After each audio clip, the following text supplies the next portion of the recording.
The Fumbled Anthology presents Inversion, a Call of Cthulhu scenario written by Alex Guillotte and Bud Baird, featuring Alex Greene as Yves Toussaint. You've been here, you know a lot about what is happening in here, don't you? Emily Moxon as Dr. Amelia Taylor. I can tell that the man has such a strong intellect, and that line between creativity and madness is often quite blurred. Jaln Roger as Clarke Blake. You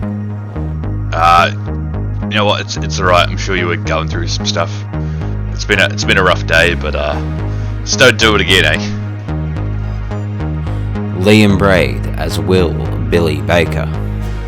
I think these two will be looking for a room soon. How about you and me work on how we get the fuck out of here, eh? And the Keeper of Arcane Law is Alex Guillotte himself. Part 5. Upstairs or downstairs?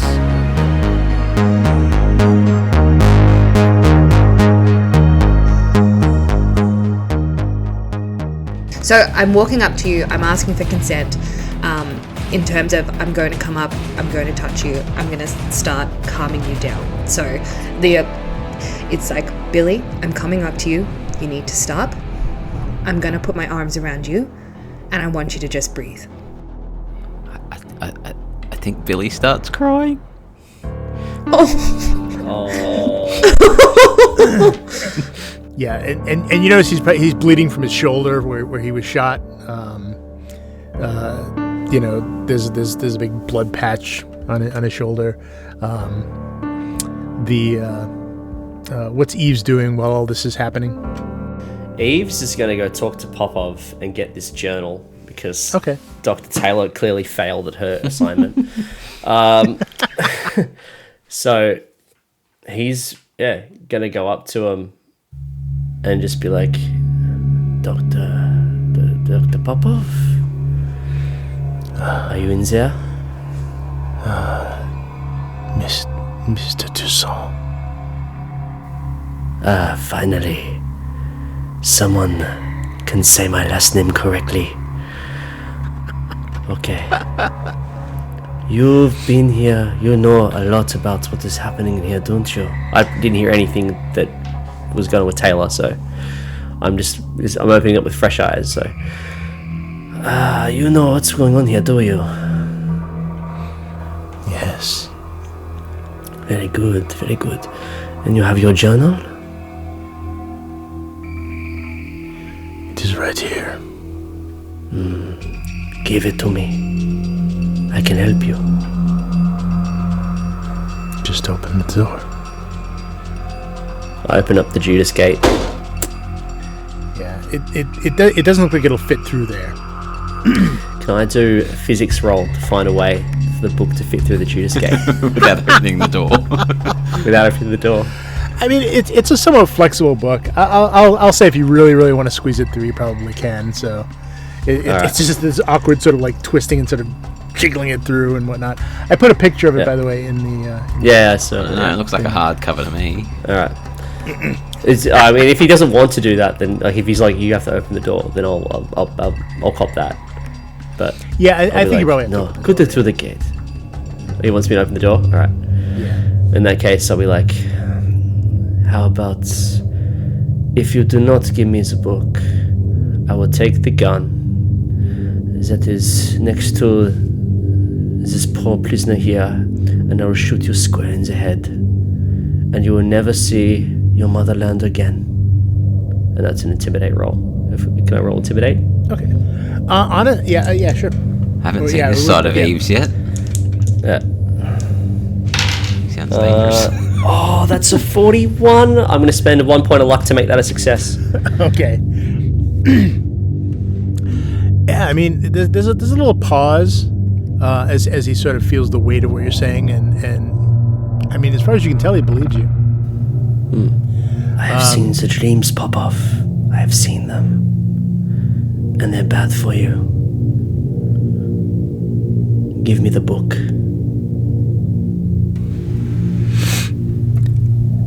With that gun, would you take your own life, like she did?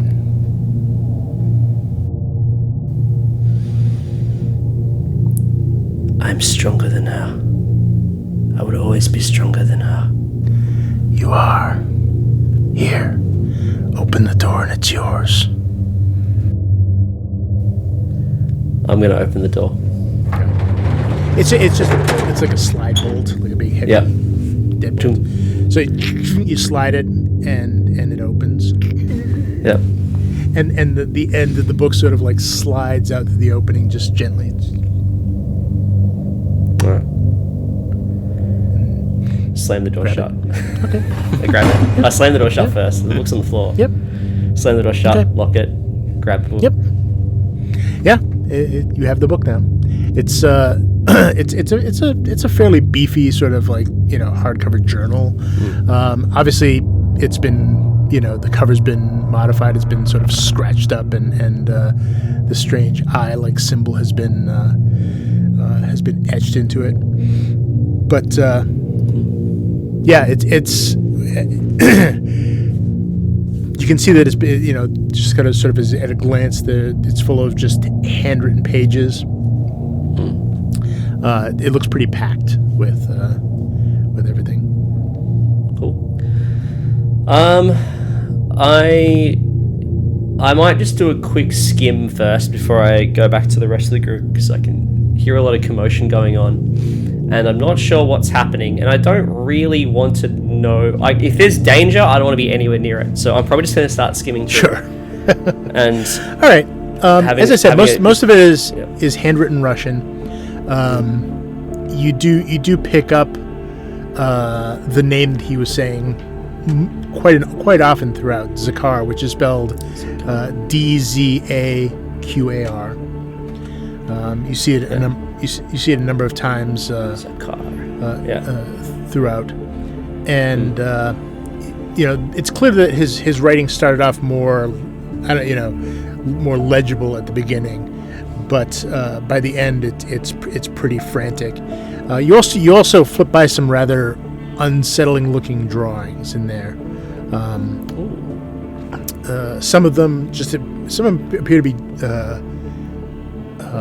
strange, what look like almost like arcane symbols, but they're made out of small little equations, almost like some sort of physics equations that don't really seem to mean much to you directly at first, but you recognize the symbols, and they also don't seem like they're random. You know what I mean?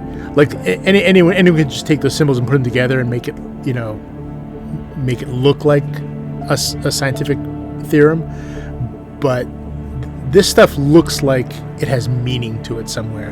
In fact, it's quite fascinating to you as your eyes stop on some of these, as your brain, your physics brain just immediately begins to want to figure out what it says. It's sort of reflexive almost. This is fascinating. What could it mean? Can you give me a power roll, please? Absolutely. Power is 50, and I rolled 50 on a 50. That is a just a success. Okay. This book, you immediately get the feeling that this book is very important to you. It just has a feeling of like, this is significant to me. You immediately feel attached to it in a way that it has personal value to you almost immediately. These assholes at Sun will finally accept me if I show them this, and I'll put it in put it in my. I'll hold it, and then I'll walk out now. I'll walk out. Okay. Yeah. Out in the hall, Dr. Taylor, you're still holding Billy, who's holding a sobbing Billy, broken down, sobbing, and you feel his muscles sort of release and the tension releases. And it's about this time, Billy, that you really start to feel the pain in your shoulder because, the sort of rage had sort of blacked it out. Clarke, you're still out there you still have the taser. Yeah, I would have walked away and given them space after failing to shoot the taser at Billy. You're embarrassed. Yeah, I'm just. You do. By the way, you do notice, Clarke. You do notice that this soldier does not have a gun, but there's one on the floor. Yeah, I was well aware that you guys didn't see who was holding the gun. Yeah. Yeah, Clarke, you'll go. Yeah, there's a revolver on the floor. It looks like it's relatively small caliber. It's not a dirty Harry gun. I'll pick it up at least for maybe the doctor or something. I'm not really prone for violence, even though I'm big and everything. Yeah. Yep. Yeah. So it's a like I said, small caliber revolver. Yves, you come out and you witness all this. You see a freshly mutilated Russian body, and you see Dr. Taylor and Billy and all this. So what do you do? Mon Dieu, what happened here? Just... Is everyone okay? Yeah, Billy had a bit of a moment. I can see that. Yeah. Sparky boy, you good? Did you get it out of your system? I'm like shell shocked. So Amelia might have to try some psychology on me. I'll probably go up to the doctor and just ask, like, what's going on? Is he okay? Not right now. Walk away. Because I'm still like I'm still like holding Billy and reassuring him and shushing him. So I'm like down at his level over the body, and then I start asking Billy. I'm like, "Are you okay? Are you hurt?" I killed him. I killed him.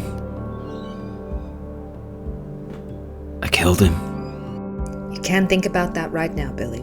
We'll talk about it later. I don't mean to be pseudo keeper, but I'll give you something if you pass a psychology roll on me. That's fine. Pseudo keeper.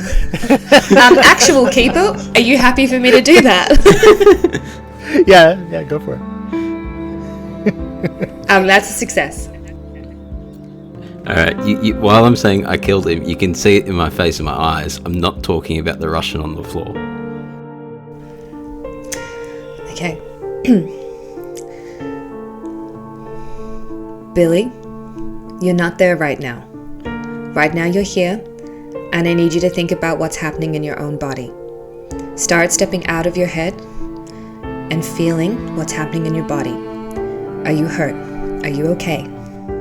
And at this point, instead of having my arms around you and I'm consoling you, I'm starting to bring you in front of me so that I've got eye contact, and I'm getting you to start like assessing your body. So I'm like, as soon as I do that, I recognize that you have a gun wound, but then I'm also checking for other potential breaks or things like that.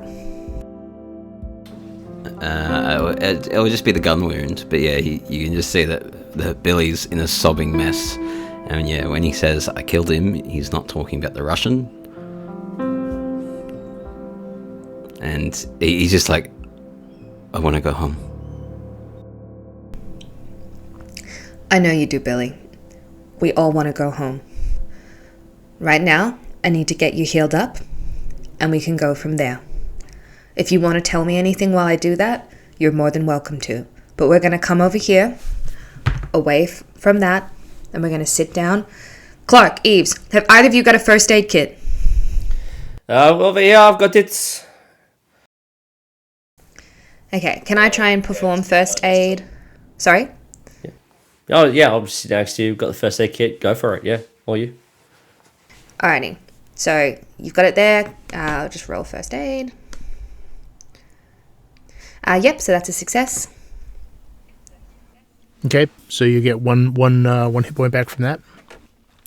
And as you're sort of talking about this the idea of going home, you realize, you sort of remember back to the recording you heard and the state of this place and what's happening, and you realize that that there seems to be a ticking clock, that more of these pulses, that horrible thing that happened, are coming. Yeah, I was just about to say, just like last time Amelia tried psychologing me, like I gave you a bit of kernel just there, but once again, I think Billy's gonna like try and deflect and go. Like while you're asking me, like, what am I talking about with, I killed someone, I just start deflecting and go, How long until the next pulse?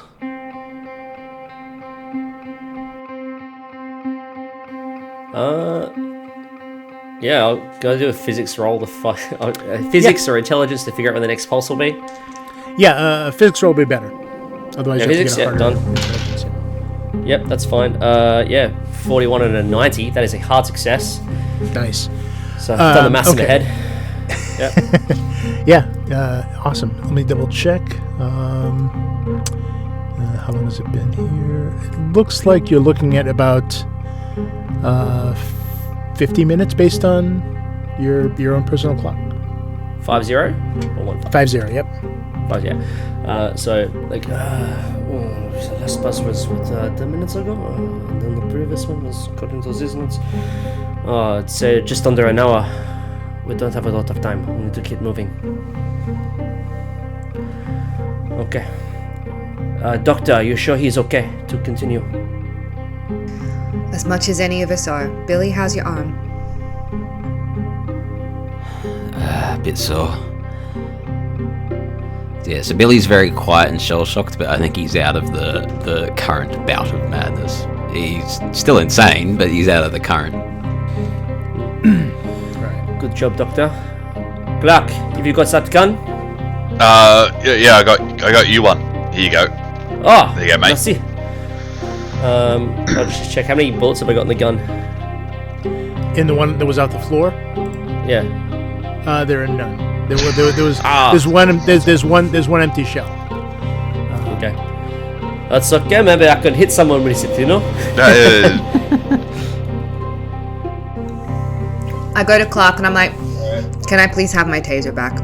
Oh yeah, sure. I would have probably just dropped it and left it outside. How many uses does that taser have? I'm not sure. I think they can be They can be reloaded, but you need the cartilage. So the ones that have the projectile actually comes off because it's obviously going to be connected to the taser.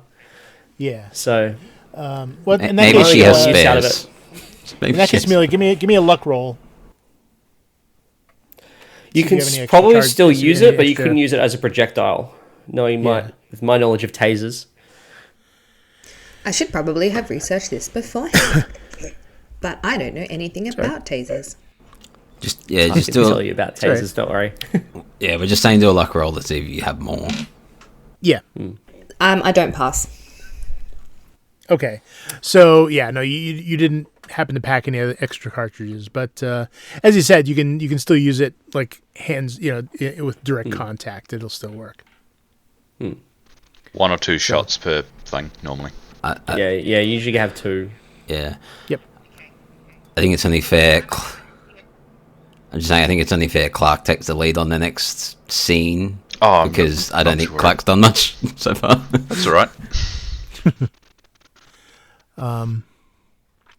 Well, yeah. According to the at least the Call of Cthulhu book, anyway, the projectile tasers have 3 uses. So, we'll go with that for this case.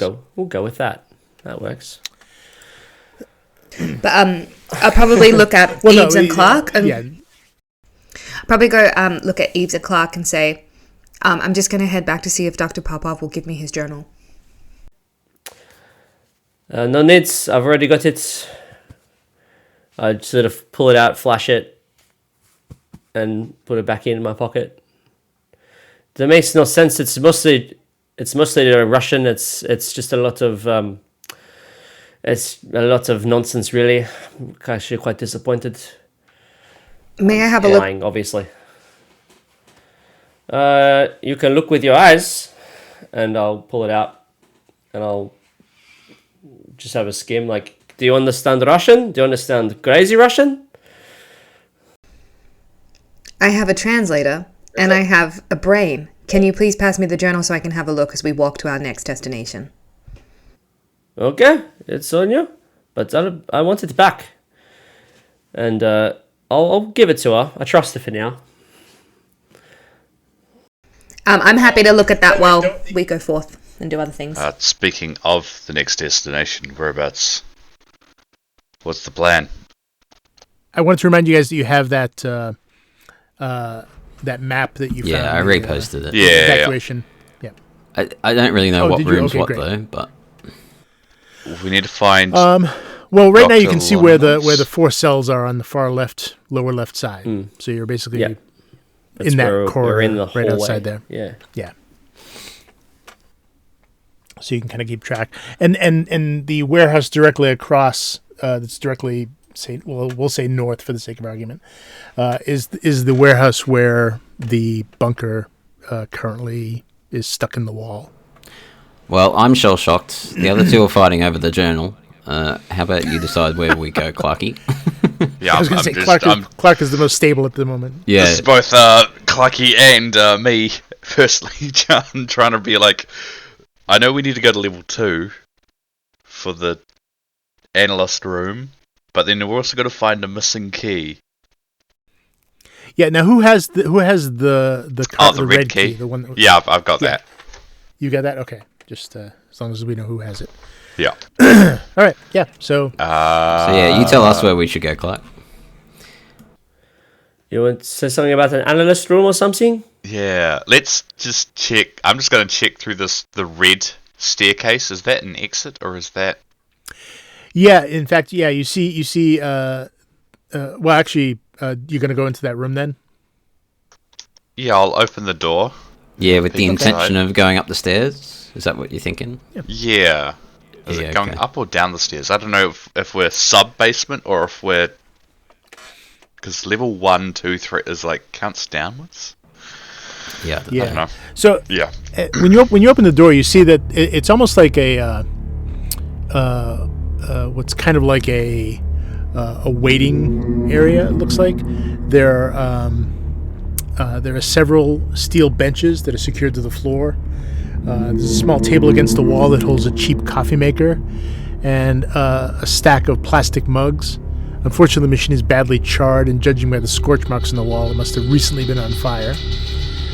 In the corner is a mass of gore, bone fragments, and shreds of military uniform that look like what you would imagine would happen if someone swallowed a hand grenade. On the wall to the left when you walk in it looks like a thick window of glass, but it's covered with countless sort of stress cracks and dust that make it difficult to see anything on the other side, though the dominant color in the room beyond appears to be red. I will close the door. Well, you can see a lift on the opposite wall when you walk in as well, and you see a door on the far right corner that are stairs. It looks like going. Yeah, alright. In that case, I'll go over the stairs, but I remember the lifts are out of commission at the moment. I can't remember exactly. I just vaguely remember someone saying that, or we got that information from somewhere. So yeah, I'll go over to the stairs through the room. Do the stairs go up or down? They go up. There's a small little window in the door. You can see the stair landing beyond, but you can also see that there's piles of debris and heavy masonry that looks like it's fallen. But the stairs do look they go up. But you don't see any downstairs in that room. Okay. I think we want downstairs from memory. Logically, I think that makes sense. Thoughts, everyone? I mean, yeah, I'll follow you in. I'll be like, Alright. this. You sure this is where we should go, Clarke? No, I think we need to go down a level Hey, to level 2. sorry I hit you, man. You know what? It's alright. I'm sure you were going through some stuff. It's been a rough day, but just don't do it again, eh? Yeah. And like a very forced fake laugh. Like, Yeah. he's still shell shocked, but he's not going to hit you. Yeah. Yeah. Like he's just. He's like just. Yeah. I don't even think I want to know what happened through that fucking window. Looking at the window with all the red. I'm like looking at the other side of the wall where there's like obviously bone and the blood and smear. I'm like, let's go back the other way. Yeah, yeah, I think so. Okay. So you head back out into the hallway then? Yeah. Amelia, Yves, I don't think we want to go in there. Oh, okay. She looks up from the journal and goes, oh, okay. Billy, actually, could you help me with this? She figures that if you've got something to do and to help and to talk about... Oh yeah, make the insane one read the journal. Yeah, or more of a task. Yves is offended by the fact that you're asking Billy to do this and not Yves. Okay. What do you want me to do? I don't know, just have a look at it with me and see what you think and see if there might be any clues as to when the next pulse might be coming or what the key is. And I told you when's the next pulse is coming. It's coming in 50 minutes. Why are you asking this boy? I'll read the journal and tank my sanity even more. Let's go. All right, so where are you guys headed? I think right to the main hallway and then probably just straight on down. Yeah. Down the long hallway. Looking at the map, we go down the long hallway, right? We can go down the long hallway, or we can take a right at like a little bit down the hallway. Well, I think you take the lead, Clarke, and like the first thing of interest that you go, oh, maybe we should look in here. We'll just do that. Yep. We'll just can keep walking at least. Yeah, so I think you're taking the lead, and I'm walking with Amelia. Sweet. All right, so yeah, you begin walking past. You walk past the open door that led to the office where you found the tape, the Novikov recording and all that stuff. You continue on. There's a single door on the right. The double doors, by the way, are currently propped open. They have like little locks that keep them open. That are in the hall itself. So you basically just see darkness down, with the occasional overhead fluorescent light sort of flickering.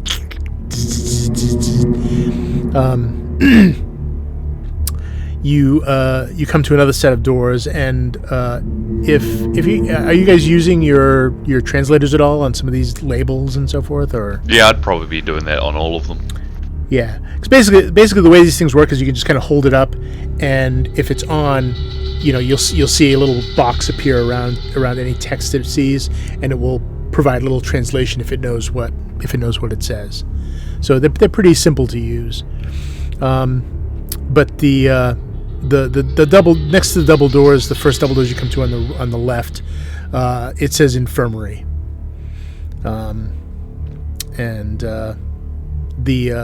The ones on the right are all warehouses, basically. 1, 2, 3, and 4. Continue on. Yeah, between warehouse 2 and 3, I think we'd just take a right there and then just head to the stairs. Yeah, so you come through and there's just a long, narrow corridor of just darkness. It looks awfully dangerous. The lights in Down here, that way. The lights in here don't seem to be working. Do you have a torch? Yep. I believe you do. And actually, Yeah, I believe we do. There were actually LED flashlights that came with. That's right. With Yep. your merch kit. Oh, sure. I probably took the torch. Probably threw everything else away, but I might have taken the torch. I brought everything. Oh, very good. Oh, you've got the torch! Yep. This way. I think. Looking at the map, Okay. so I'll have like the tablet in one hand and the torch in the other. I think I've got mine as well. And a beer in your third hand. If only. I'm sort of like looking back at Amelia and Billy and me like making sure they're not like walking off with my journal. I wasn't even asked to fucking help translate, even though I'm the physicist. Anyway. Well, because that's not really my objective, Yves, but you can certainly think that. As we're looking at the journal. Yves is 100% thinking that. M definitely didn't hear you possibly having a turn towards being a villain while you were in there talking to Popov. Missed that one. So yeah, so you're going down the hall. Who's in front? Me, Clarke. I'm pretty close. I'm pretty close. It'll be to Clarke, Yves, and then me and Amelia together. Yeah. All right, Clarke, give me an intelligence roll. It's good. It's 15. So Okay. half success. It's a weird thing to notice, right? You know, you're not even sure why you noticed it, but you realize that that you're right-handed, like, you know, the majority of people, you know, in the world. But you immediately notice that you're for some reason you're holding the flashlight in your left hand, and it just feels more comfortable that way. You don't know, you have no idea why it occurred to you, but it just occurred to you as you're walking down, and you look and you realized it was just a realization, because you're not, you know, for some reason you're not used to it, but it feels comfortable in your left hand. That's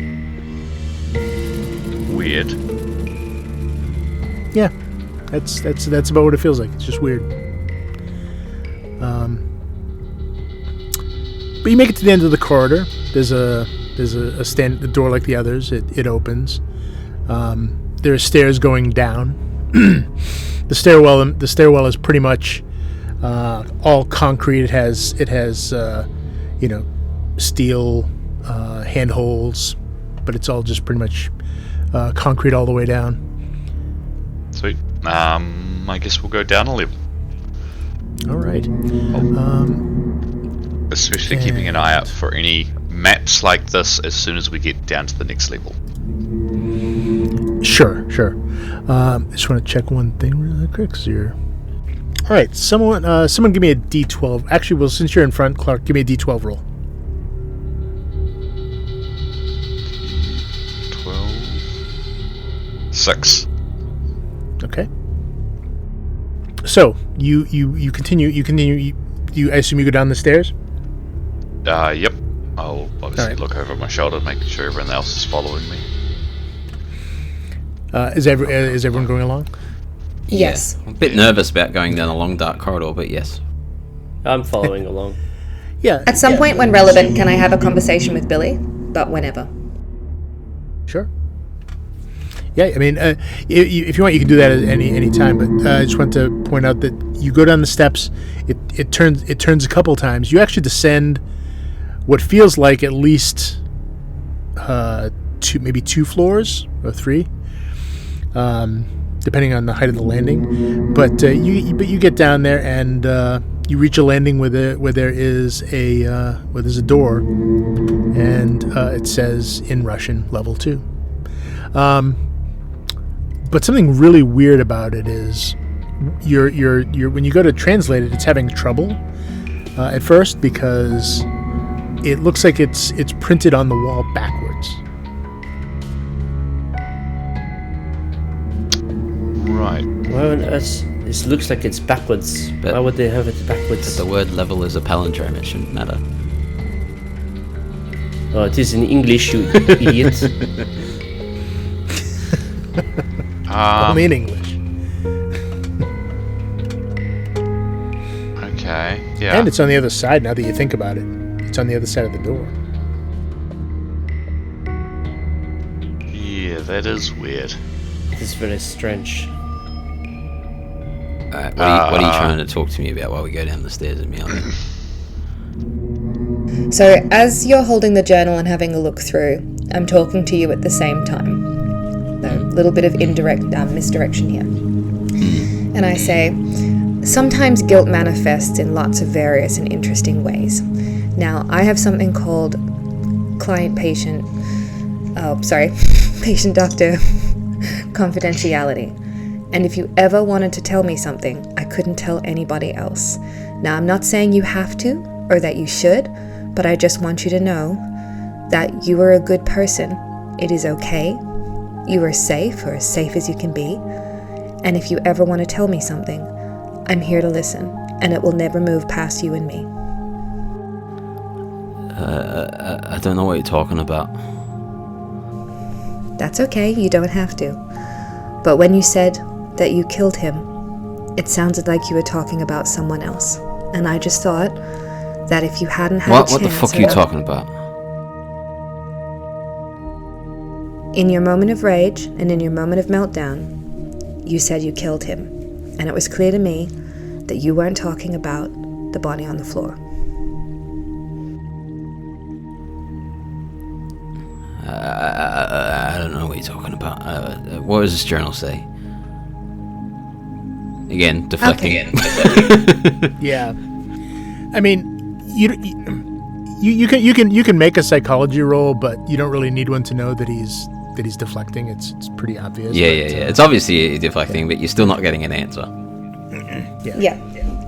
Yep. So I just say a little bit more, and then I basically leave it. But it's just, well, I've gathered this much, Billy, and you might think that you're good at keeping a secret, but it's actually not as brilliant as you think you are at it. For instance, I know that you think that you killed someone, probably a boy or a man, and had something to do with water, and that you feel immense guilt about it, that you're carrying with you to this day, and that you feel that it's a secret, and that you're worried that it might get out. So all I'm saying is, if and when you feel like you want to talk about it, I'm here, but I shan't push it anymore. Tell me what's going on in the journal. Billy's probably getting a little bit frustrated. That you think he's so smart. Help us get out of here then, you fucking yank. I grab the journal back, and I walk away from Billy, and I walk back up to Yves. I was reading that. I read half of it. Can I have half of what was in it? Only Does if you Billy pass speak a Russian? physics roll. Yeah, and does he speak Russian? No. By the way, Clarke, you do find another one of those evacuation maps stuck to the wall down at the bottom of the stairs. Excellent. I will go ahead and open that up. My character's not happy with you, Em. It's not me.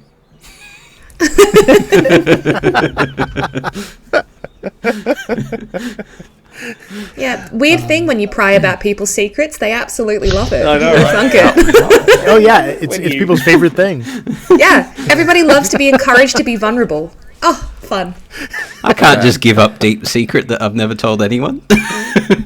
Meanwhile, I want to talk to Clarke about this map.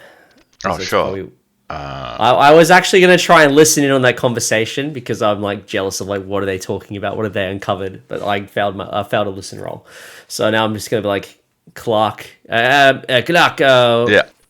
Is this Yeah, map? good idea. What do you? I mean, those things on the top right, they look like warehouses, but what do you think the bottom things look? What do you think they are? You said we're looking for some sort of analyst room. Is that right? Yeah, so maybe those could be servers, but isn't it like, aren't we in like the 1970s or something? Servers? I mean, well, that's my theory that we're in the 1970s, and if that is the case, then servers likely would not exist. Was the first supercomputer was not developed until, what's the 80s? Oh, I mean, you had Alan Turing and his Turing machine, but apart from that, no, most computer rooms are that big, so maybe it is some sort of computer room. I can't remember. Am I still carrying around the goddamn computer parts? Probably. I think you put it away. Yeah, I think you would have. Yeah, I think I No. ditched it, didn't I? You dropped it. I told you to drop it. It's like, don't worry. Yeah, it's fuck incorrect here. that. It would have been handy though. Alright, well let's... That blows a little man's or seeing a computer like that small. Had our things in the bigger characters the room, you know? accepted that we travelled back in time? I have, but I don't know if I've convinced anyone else. Oh, okay. Yeah, Clarke came to the same sort of conclusion. And he didn't voice it because he's like, that sounds crazy. I don't even seem it's crazy. But yeah. Oh, by the way, Billy, I wanted you. Could you make me a spot hidden roll? Is this while I had the journal or afterward? No, this is when you were talking to Amelia. Okay. 46. What's my spot hidden? Oh, I'm going to spend 1 luck. Okay. Unless it's a bad one. It's hard to say at this point. You'll have to find it's out. hard to say at Spending this 1 point. luck. Okay. So Amelia has this. I don't know if she's mentioned it to any of you, but some of you have probably noticed that she has heterochromia iridium, which is she has different color eyes, one blue and one green.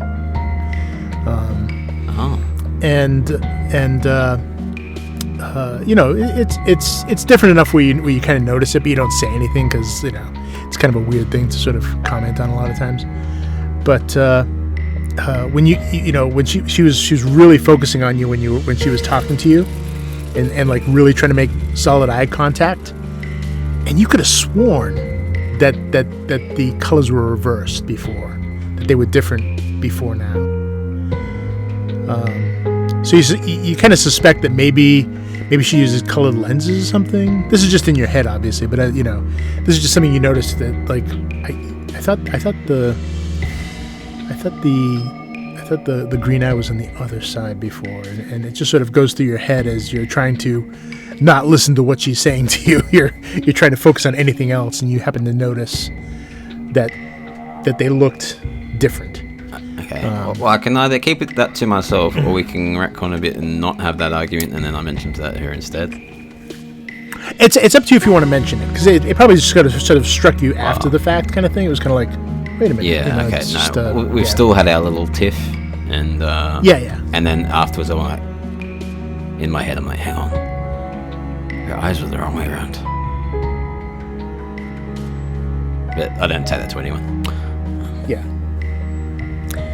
Yeah, I mean, it's possible maybe she wears colored contact lenses. Now, Liam is confused because I can't remember if there's already significance to this scenario about different colored eyes, or if I'm thinking of a show or like story from something else that I recently... I will tell you that so far you have encountered nothing. Okay, it must have been some other show that I've watched where different colored eyes was a big importance. I don't want you going down your own personal rabbit hole trying to put it together when there's nothing there. People have different colored eyes and they're evil. That's how they go. Yes, secretly a robot. Yeah, that's it. Yeah, she's part. She's it.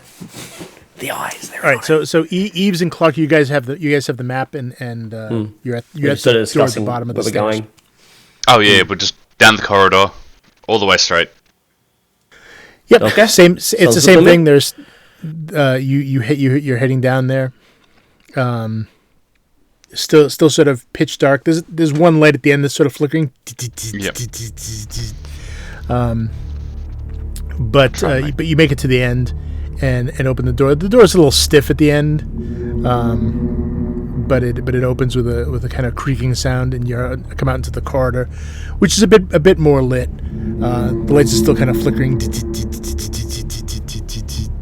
but it's just one long corridor that just goes off into darkness.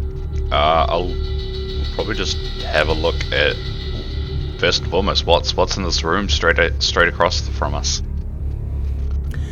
The big squares. Yeah. So you can even over the sort of you kind of hear the background sounds. This place has sort of an ambient sound to it of fans and pipes and so forth. Like most sort of underground industrial places. And hang on, let me get to that here. Yeah, but you hear more significant noise coming from behind the door. It definitely sounds like it's louder beyond the door. Okay. Can we open the door? Yep. Yep. Absolutely.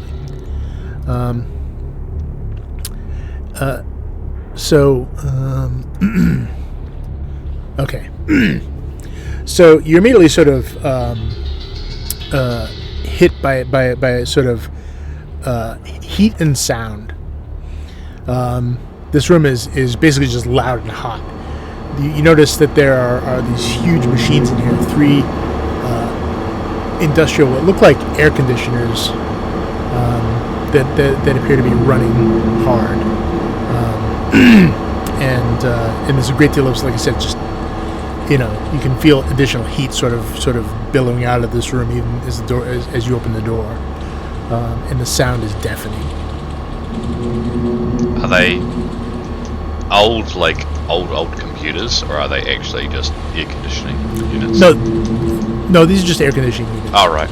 Okay. But they are running hard. They're putting out a lot of energy. Okay, I'll close that door. Okay. It immediately gets a little bit quieter. Just some sort of air room or something. Yeah, old AC units. Old AC, Probably to keep the whole place cool or hot. One or the other. Depends on where we are. Dr. Clarke, how'd you go? Dr. Clarke, Dr. Taylor, how'd you go with the book? Did you find anything useful? Can I actually do a roll before I answer that question? Yes. Sorry. Yeah, we can do that. So, I assume you're using the translator. So, give me a.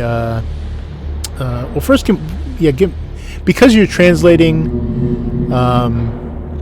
The device is trying to translate handwritten text. It's not going to be 100% accurate necessarily. So, if you give me a just a percentile roll, and I know what it means. A percentile roll, so just still roll a D100. Yep. Nat 1. A natural 1? Wow. That's nice. Well, Dr. Taylor can speak Russian. Nice from a translation. She's in on it. She's in on it, mate. Never happened before. I've read a lot of crazy people journals. A lot of crazy people journals in my time. Apparently Popov's handwriting is really good because it's close to like 80 or 90% accurate as far as the text, and most of you and the rest of you can sort of figure out almost in context. And you begin it begins scrolling on your little on the translate as it goes up, and you're watching some of these words go past, and it's a fascinating reading as it's going up. You can sort of from a psychological standpoint, you can see where Popov apparently started having trouble sleeping. And that sort of devolved into nightmares. And then at some point he begins mentioning this entity that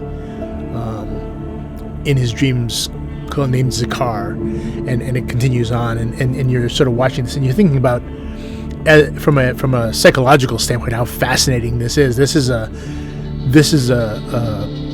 roadmap of someone's descent into madness almost. You get very excited about it, thinking that this could make an amazing research paper just on this book alone. And I need you to make a power roll, please. Yes, join me in insanity. Join me, Amelia. I got 55. Is it success or? Where's my character sheet? Or failure? Is it still the same as the others? You'll have a power skill. It's a power. Yeah, it's your power. So As in above 50 success, below 50 failure? If it's below success. And then I fail by 5 points. Okay. I would say that something like this has gotten me into trouble before. You've been looking at this book a long time, Dr. Taylor. Have you found anything useful? So you sort of stop reading at a certain point as you're scrolling through it, and some of it began to get kind of disturbing in a way, but then you came upon some other things that were clearly physics related that you didn't quite understand, and fortunately for you, you didn't. You decided to maybe consult with someone else later, but like I said, overall you're fascinated with the book because just from its pure academic value as a study of this person's descent into madness. So in answer to your question, Yves, so you've turned around and you've gone, have you found anything from the book?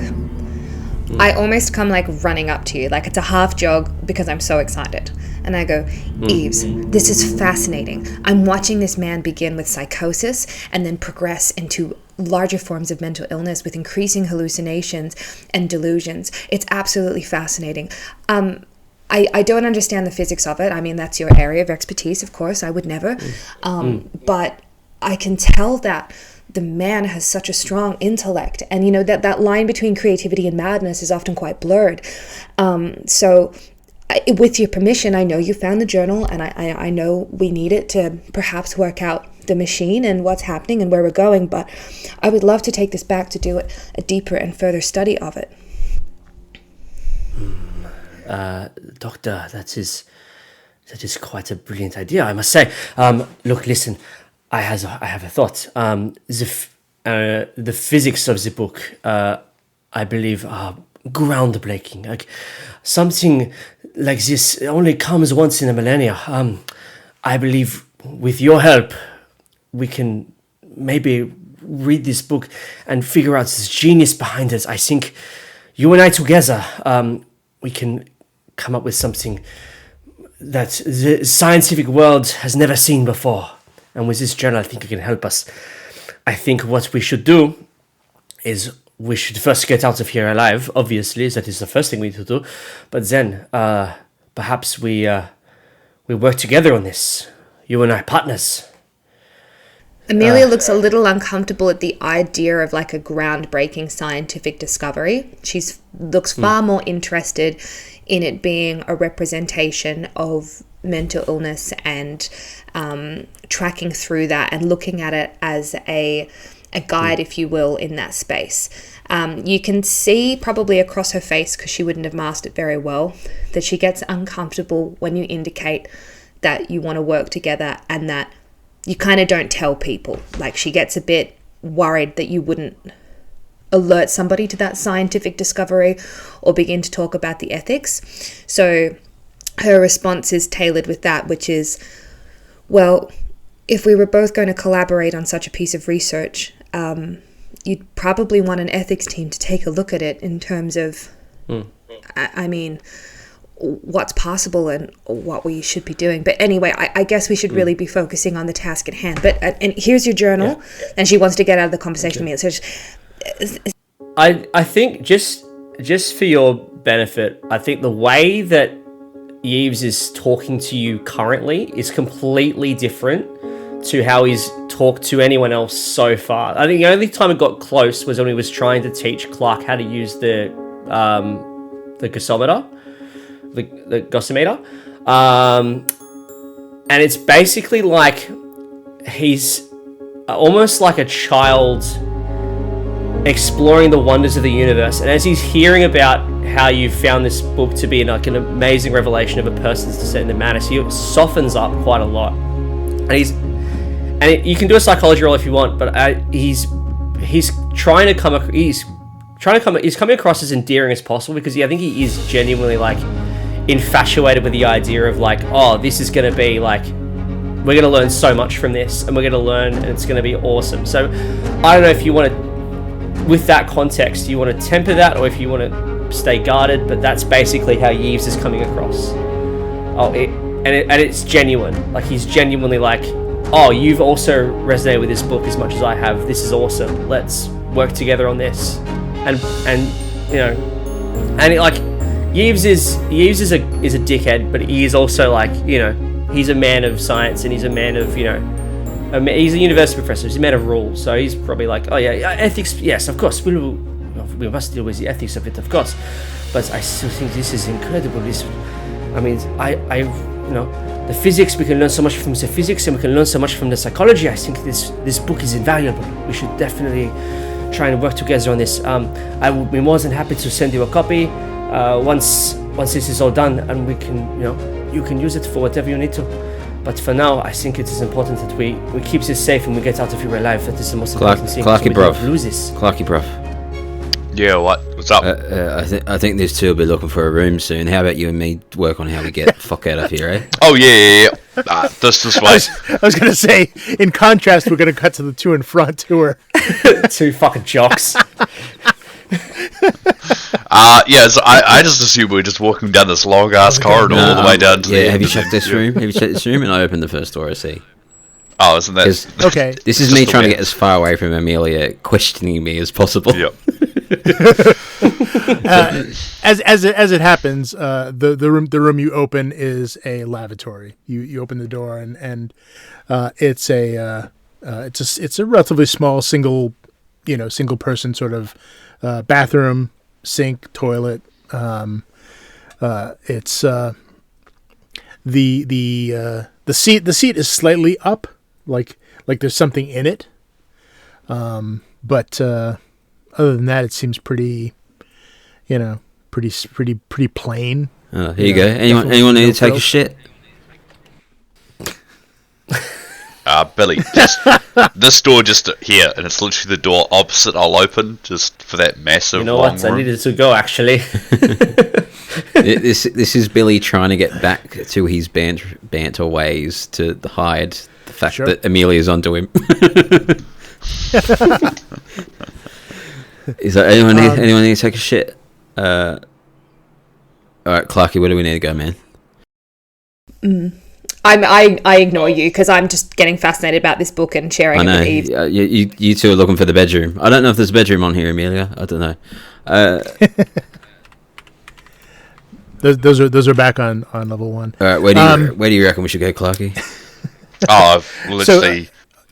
Yeah, Clarke, you just opened another door. It looks like The door opposite that bathroom. Yep. Yeah. What you see is a massive sort of database computer room. Definitely 70s era technology. But the room is currently dark. But you can see a few power lights on these machines. These are sort of the old style of computers with the big big data reels and stuff like that. I'll drop a picture in the in the feed. These are old, Very old Chernobyl style, looking. computers, but it's just rows and rows and rows of them. You're basically at one end of the room, and they kind of go off to the left, and you see rows and rows of these things going down the whole length of it. Clarke, brother, Yeah. is this the analysis room you're looking for, man? Yeah, this will be it. This one looks you don't see any. Well, at least at this end, you don't see any terminals. Terminal. Yeah, I was going to say These are also what we would think of today as mainframes. These are the Yeah. hard drives themselves, but you don't see any access points in this area. probably just walk, then lead the way, and then just try and walk down a couple of rows, and then just walk down the entire road to the other end, Yeah, I'll follow you. Sure. and just keeping an eye out. Yeah. Sure. So as you walk down, you get about maybe halfway or so, and as you shine the light down, you can see that some of these down some of these rows, they look like they have this heavy sort of fungal growth growing along the sides of them and then against the back wall, and it seems to be getting worse the further you go down. But there's like this heavy sort of let's say what looks like fungus just sort of growing off these machines and up against the wall, kind of clogging some of these openings. What the fuck is going on here?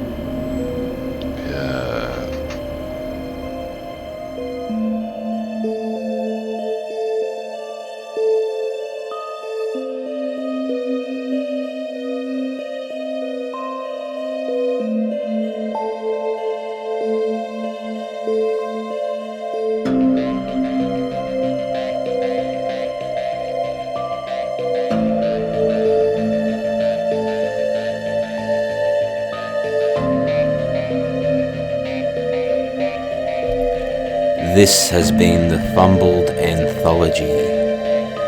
New episodes are released every Sunday. And for more information, please check out our website fumbledanthology.com or seek us out on the social media of your choice. See you next week.